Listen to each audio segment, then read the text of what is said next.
Parfois, on se pose la question, est-ce que je dois nettoyer ou pas ma maison? Et si je dois nettoyer, est-ce qu'il faut que je nettoie toute ma maison ou juste une partie?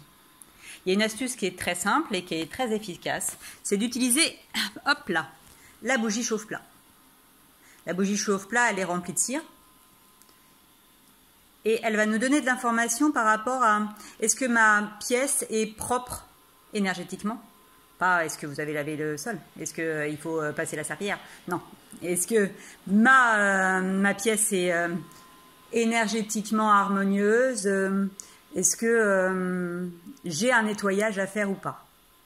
Parce que si vous vous sentez mal à l'aise, si vous avez effectivement des sensations bizarres, pas forcément dans toute la maison, mais que dans une pièce, pour vous conforter et pour savoir si vous avez bien travaillé après. Parce que l'idée, c'est la bougie va nous donner des renseignements. Est-ce que j'ai besoin? Est-ce qu'il y a quelque chose à faire dans cette pièce? Parce que je vous ferai voir après comment les bougies brûlent plus ou moins entièrement, plus ou moins, on va dire, correctement. Est-ce que j'ai besoin de travailler? Et une fois que j'aurai travaillé, une fois que j'aurai mis mon protocole en place de nettoyage, est-ce qu'il a été efficace? C'est une super astuce et ça change une vie parce que parfois on a besoin d'avoir du renseignement. Est-ce que j'ai bien travaillé? Oui, je me sens mieux. Ok, mais est-ce que je peux pas le voir matériellement? Est-ce que je peux pas le concrétiser? Et la bougie, elle le concrétise d'une manière merveilleuse parce que vous pourrez pas expliquer. Vous allez dire oui, voilà, j'ai mis une bougie. Elle a mal brûlé. 1 heure après, une fois que j'avais fait mon nettoyage, elle a bien brûlé. Et ça, c'est des expériences qui sont géniales. Je vous fais voir les bougies, comment elles peuvent chauffer, brûler correctement ou pas. Surtout si vous calfeutrez. L'idée, c'est, je ne vous ai pas dit, vous travaillez par étapes toujours. Chaque pièce, si vous pouvez les fermer avec une porte correctement, pour pouvoir bien cerner l'énergie de cette pièce. Si vous avez des petites pièces, des recoins, des sous-escaliers qui ferment par des voilages, on fait attention à pas non plus mettre le feu, hein, c'est pas l'idée. Alors là, c'est sûr que vous avez un truc pourri. Hein. Par contre, par expérience, j'ai déjà vu des choses qui n'auraient pas dû se produire. Effectivement, des choses bizarres. Donc vous préparez par étapes, vous mettez une bougie dans chaque pièce et si elle est très grande, que vous avez mélangé les espaces, normalement vous les avez quand même scindés par pôle. Est-ce que vous avez une entrée, un salon et une cuisine? Parce que ces 3 espaces, même s'ils ne sont pas séparés par une porte, feront l'objet d'une bougie particulière. Ça, vous le faites quand vous sentez qu'il y a un truc bizarre et que vous ne savez pas exactement où est-ce que c'est dans la maison.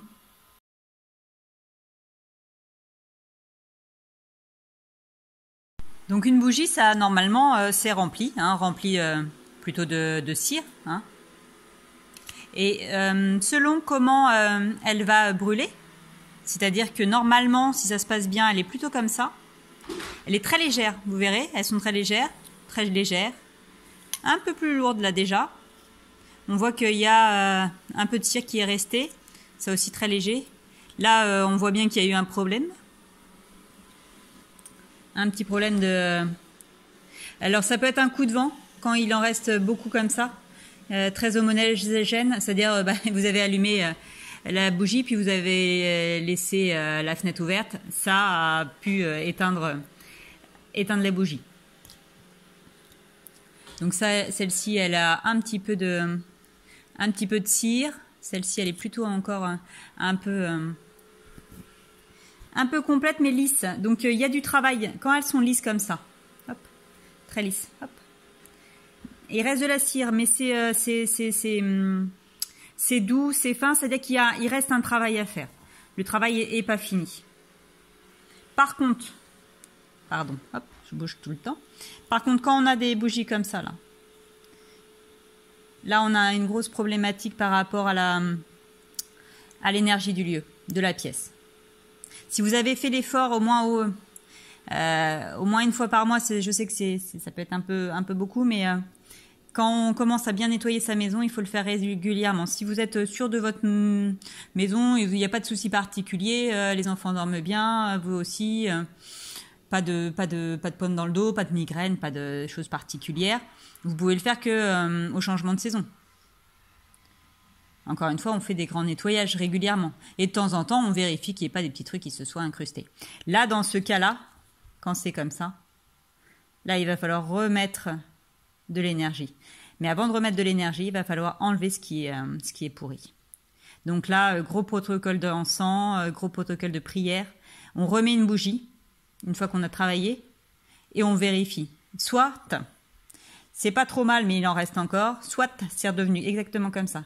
Et ça peut arriver quand effectivement vous avez ramené des trucs lourds ou que vous a envoyé effectivement des objets chargés, des énergies qui se sont imprégnées dans la pièce. Et c'est pour ça que c'est bien de calfeutrer, de travailler par zone. Sinon, vous n'allez pas vous en sortir. Alors oui, effectivement, les entités peuvent bouger, mais le lieu où elles vivent principalement, là où c'est le plus condensé, nous donne déjà des indications. Parce que si ce lieu-là va être propre, c'est-à-dire que votre bougie sera propre, vous saurez que vous avez nettoyé entièrement. Et que l'entité, si vous avez par exemple des formes de magie, des formes de pensées lourdes, vous étiez engueulé, ça crée des formes de pensées lourdes. Une entité, ce n'est pas forcément que du démoniaque. Une entité, c'est pas forcément qu'une âme d'un défunt. Une entité, c'est une forme de vie. Une forme de vie, sauf que cette forme de vie, si elle est lourde et plombante, elle n'a rien à faire ici. Donc soit elle retourne à son plan de conscience, soit elle est transmutée dans la lumière, ou alors elle est, si c'est une âme, là on prend soin de l'âme et on demande à ce qu'elle soit conduite là où elle doit aller, puisque nos anges, nos guides savent là où c'est le mieux pour l'âme. Parfois il faut un temps de ça, c'est un temps de repos avant de monter vers la lumière. Donc l'idée c'est de ce protocole qui vous est proposé, c'est, je prends le taux, effectivement, vous n'êtes pas obligé, mais vous pouvez le faire. Je vois qu'il y a un problème ou j'ai senti qu'il y avait un problème. Et comment je fais pour avoir une astuce qui est quand même vachement efficace? Je mets dans chaque pièce une bougie chauffe-plat. Je mets, et si vous avez la chance d'avoir une grande chambre, une grande maison avec des grands espaces et qui ne peuvent pas être découpés par des portes, mettez à chaque endroit qui sont délimités. Souvent, voilà, on a un espace cuisine, on a un espace salon, on a un espace entrée. Donc là, si vous avez ces 3 espaces, vous me mettez 3 bougies, évidemment. Essayez d'être rigoureux dans le processus parce que vous allez gagner en efficacité. Et quand vous allez nettoyer, vous allez pouvoir tout nettoyer, harmoniser, purifier, libérer.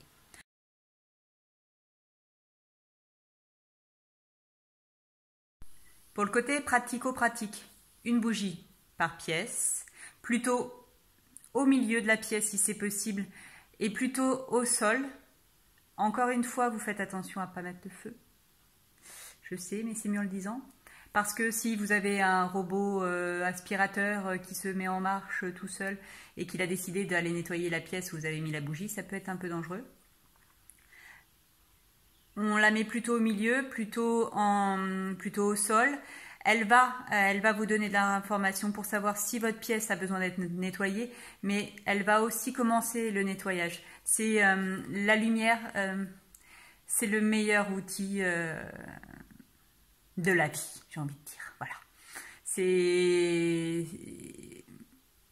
un outil de détection et un outil de nettoyage, c'est un peu comme un pendule. Ça va nous donner de l'information et ça va déjà commencer à travailler. Donc, allumez des bougies, faites attention et remerciez.